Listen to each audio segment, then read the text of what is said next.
Listen, family, I have to be honest with you. This is probably going to be a sensitive topic for some and a real life topic for others. See, the role of project management can be rewarding, yet it can also be challenging. The points that I'm going to unpack today are what project management, or I should say, project managers face, yet sometimes is overshadowed the satisfaction that derives from the role. What that means is, family, is that sometimes that we don't articulate out to people that are thinking of coming into this profession or thinking about leaving this profession that I love, that I hope you fall in love with, called project management. If you're new to the channel, I go by the name of ED. For all you smart and intelligent folks out there, listen, that just simply means Ed. I have an 8-point framework. In these 8 points, I plan on unpacking today's title, which is entitled, Does Anyone Actually Enjoy Being a Project Manager? Again, does anyone actually enjoy being a project manager? As I told you, family, there's two sides of this. There's the reward side and there's the challenge side. The challenge side, today I feel like this is really going to be very transparent for those who are thinking about getting into it. Do you mind if I share a story with you? I thought about getting into insurance. Okay, that's a lie. I did get into insurance, and I went and did an internship during while I was in college. And what happened is during this internship, I quickly realized that what they were telling me from the books and the theories, and then actually working the thing really live, this is probably not going to be the profession for me. I loved the theories. I loved about what insurance stood for, but when the area I was working in was claims, and there was a lot of challenges that I was seeing, and I felt frustrated that I couldn't help the customer more. I couldn't provide more value, and that just irritated me. So I said, hey, this is probably not the role for me. So today, when I unpack these points, I want to emphasize the point of knowing that just because these things happen, that doesn't mean that you can't actually live it and breathe it and do this thing called project management. It's just the thing that most project managers won't share some of the information that I'm going to share with you today. But here's the caveat: this is how we attack it. We have strategies in place, or what I like to call actionable steps, in which we can address these things. Point number one: feeling underappreciated. Listen, project managers may feel that their contributions are overlooked, misjudged, no, overlooked, especially in successful completion of projects. One of the things I recommend that you do as an actionable step is to seek feedback and recognition for your project success, not just from your supervisor, but also from your peers, because this allow to actually help and assist you. Because I can understand you've been leading this project and you have a success, meaning you finish this project within the triple constraints: on time, under budget, or under budget or on budget, within scope, as well as with a beautiful quality aspect looking to it. So, meaning what I'm saying by that, family, is the ability to really meet the triple constraints and do extremely well with the people piece of things as well, that they want you to come back and lead other projects. However, sometimes you can feel that underappreciation. How do you deal with it? So the actionable step that I recommend to you today, don't start till tomorrow, but you can start today, is seek feedback and recognition from your peers as well as your leaders. Hey, family, I really truly appreciate you taking the time out to watch these episodes. Make sure you hit the like button, and if you haven't subscribed, what is you waiting for? I'll give you a minute. No, I'll give you 10 seconds. Ready, go. Subscribe though, family, and again, all your support means a lot to us, and share this with other future or present project managers. Point number two: administrative burden. What does that mean, ED? Well, the time that you have to spend on administrative tasks, like you may have to dig deeper on your project schedule, making sure that your milestone and tasks are aligned in the direction. You may have to go back and revisit your communication plan. You may have to go look at your risk register, your issue log. So the administrative aspect of things. And one of the other things is the meeting recaps. I could probably do a whole series or a whole episode on just meeting recaps. And what tends to happen is that project managers, there's a difference between, I always say that there's a difference between being used and misused.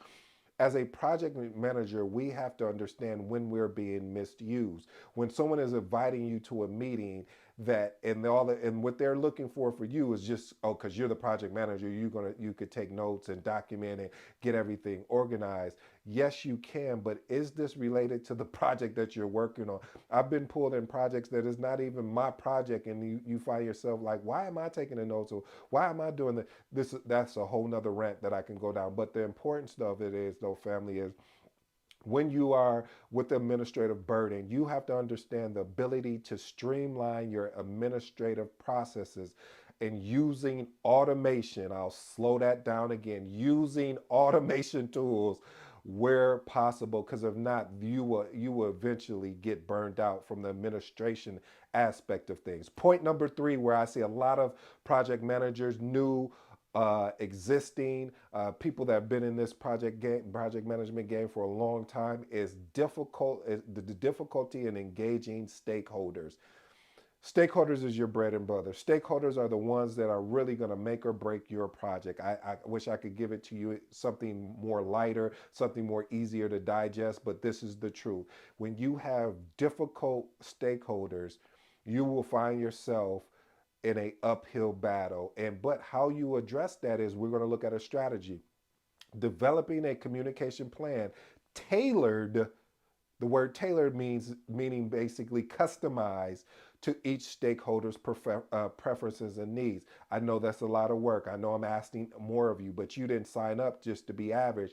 You signed up to be exceptional. Well, maybe, I hope that's what you signed up for when you chose this particular career. So what I'm saying to you, family, is that you may have to put together a customized communication plan for your stakeholders, that are especially the ones that you're having challenges with. And here, let me park here too. Why are we having these challenges with the stakeholders? There may be something that they may have experienced with another project manager, or maybe they just don't like you. I don't know what the point I'm trying to drive is. You have to get to the root. I've dealt with difficult stakeholders, and I'm gonna be honest with you. I don't like it. It's frustrating. It's irritating, because it's like, we're all here to do a job. Why are you making the job? Why are you making the project harder than it has to be? What do you need, or do we just need to get rid of you? I've gotten rid of stakeholders if they became to a point where it's been unmanageable, meaning unmanageable as far as they are taking away the spotlight and the direction on the team is going. That's when I take it personally, because now you're messing with the team at a point of you're getting them distracted. When you get the team distracted, now everybody's all over the place, and it looks bad on you as the leader of that. So what I recommend, again, is developing a communication plan that's tailored around each stakeholder preferences, scheduling regular updates, and utilizing persuasive communication techniques to emphasize the importance of their input. What does that look like? Because I know people are like, what do you mean persuasive communication techniques? One of the things that I do is, when there's a problem that we need to solve collectively, that we need to solve, I don't go in my silo, and meaning go by myself to go and solve it. I come to the team and say, hey team, we have this problem. I'm going to go around the room, and I want to get feedback of how everyone think we should solve this problem. I collect all of that feedback. Once we get that feedback, and then we say, hey, let's vote on what are the top 3 or the top 4 item ways to solve this problem. Now people are getting involved. Now people now, as they say, they have skin in the game, and meaning that now that they're more interested in solving the problem, because this is what they said that they wanted to use to solve the problem. So family, we have to understand of getting our stakeholders more involved. Point number 4, there's a risk of burnout. What does that mean? Sometimes when you work high pressure, or you work in a high pressure environment, and you're working a high pressure type project with constant deadlines, it can lead to you getting burnt out. How do you ensure, if you work in these environments, that you still continue to keep moving forward? I recommend being able to implement regular self assessments. Check in with yourself. Simple. Check in. Hey, how am I feeling today? Am I feeling, also when I get to that point as well, here's one of the things I do. I go for a walk, whether it's a walk on a treadmill, whether it's a walk around the neighborhood, whether it's a walk in nature, a walk. Because to me, again, this is what I use, not saying that's what you have to do. You need to experiment. What happened? You should be able to learn yourself when you're getting into a stressed out environment like that, or you're stressed out. What could I use to help me along the journey? Meditation is another good thing. Maybe you like journaling. I'm throwing some ideas out there, family, because this is not a one size fit all. I don't want us to get caught up in that. I want you to go out there and experiment to see what works. Point number 5, constant pressure to perform. You may be, again, going back to what I talked about the earlier point about the risk of burnout. You may be in an environment that the expectation to meet project goals and under budget within time constraints, basically meeting the triple constraints. There can be relentless pressure on that. So you have to understand. Here's a tip: being able to celebrate small wins and learn from each project to build the necessary confidence and resilience. Those are really going to be your foundation. Having the confidence, yet still having being resilient in these types of things. Here's an actionable step that I recommend as well: is being able to set personnel and project goals that are challenging, yet you have an opportunity to reach them. I don't want to say that yet are achievable, but you have an opportunity. And when you have that opportunity, now you're breaking that limited belief that we've talked about here before. Point number 6, uncertainty and flexibility in demands. you know One of the things I've noticed as with project managers, they must often navigate the changes in scope, which really now this means is a change in direction. This can be challenging if you don't have a project manager that has a growth mindset or is willing to be adaptable, as well as the stakeholders that project manager is leading. If they're like, well, no, we've always done it that way. Now you have a battle that you have to put out, or a fire to put out, to say, well, understood, we've always done it that way, but look at those results and look at potential what we can achieve over here. So we must be willing, when we get that type of feedback, when people say, well, we've always done it this way, to be able to have the courage to change that mindset and say, hey, we're taking a different route. Let's go ahead and experiment to see if this will work. And also, what you could do to add on that is develop strategies for managing change and uncertainty within projects. Get a buy-in from the team, like I talked about earlier. Get their feedback. Say, like I told you about, if there's a problem, and you get all of the team to give solutions to that problem. Do the same thing with the uncertainty piece. Hey guys, how would you guys like us to, if uncertainty comes up, or if we have to be flexible, let's talk about from the communication aspect. How would you guys like for us to how would you like that communication to be sent to everybody, or for everybody to get on the same page? Get the feedback from everybody. Okay, now we have the communication. What about the execution? Now the plan has changed. How do we want to update that? So you just break it down piece by piece, and this gives you an opportunity to actually get everybody back on the same page. Point number 7, difficulty of getting tasks done. Listen, one of the things is, especially if you ever been like me and you've had to juggle multiple projects and you're keeping track of all the tasks, it can be challenging. I'm not even gonna lie to you. And making sure everything is on time can lead to very much a frustrating project manager, and even a more frustrated stakeholders, excuse me. So actionable steps is utilizing project management tools and prioritizing tasks, as well as, one of my favorite is being able to streamline workflows and delegate. I do mean delegate where it's possible. If there's tasks that are smaller, and you have someone on the, delegate, please, because if you don't, and you try to take on the Superman complex, or try to believe you can do it all on yourself, you will eventually burn yourself out. Let's move on to point number 8. Point number 8, that as a project manager, is it really worth being in this thing that I love, that you love, that I hope that you love, called project management? Frequent crisis management. What does that look like? You may see unforeseen issues and emergencies that could be draining and reduce job satisfaction. There may be something that comes up around the schedule. You had a resource that made a commitment to execute, and then they leave the organization, and now there's no one to backfill them. So now you're trying to put all these pieces together from people that may be able to assist with people just trying to figure it out, and it can be challenging, family. So what I recommend as a tip is regular review of project schedules, project plans, and just basically having something in place to potentially look at for any unforeseen issues. So you should always be thinking forward thinking. And like what I always say, always using a windshield approach to when you're leading these projects, but also keeping a rear view mirror to be able to look back and see what you've come through in previous and even your current project.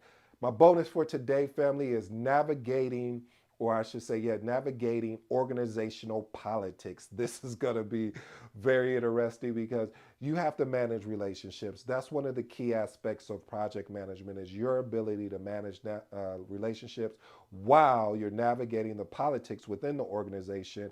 Can be taxing, and it can distract and detract from the enjoyment of being a project manager because you're like, why can't you just execute on the thing you've already made a commitment to do? Why do I got to keep following up and doing extra and just going?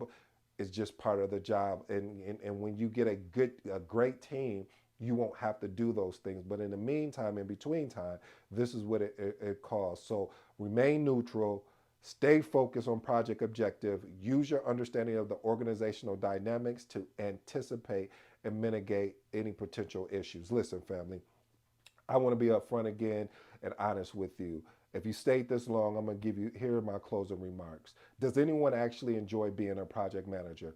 I do. I enjoy being it very much. But with any profession, there's going to be some ups and downs. With any profession, there are going to be some challenges that we have that we may not have been prepared for. But you have to understand when you step into a career, you are stepping into something where you're saying, I'm willing to be obsessed with this career. I'm willing to be able to be stretched in this career and be uncomfortable.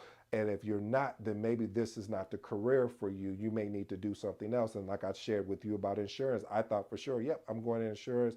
And I started looking at the pockets of insurance. And the first place I started with was claims. And I realized quickly this may not be for me. And I was able uh, to take that stance and do it. And maybe you think project management is not for you, and then you go do something else, and then you realize maybe I didn't give project management enough chance. So you have to figure that out and along in your journey because sometimes we can get caught up in the destination of getting certified, can get caught up in the destination of actually finally transitioning from a project coordinator to a project manager, or even just becoming a project coordinator. But we don't understand this is when you get in this thing called project management, this is a journey. This is not a destination, meaning that you're going to have to continually to get better as things change. And the only thing I ask of you is to get 1% better.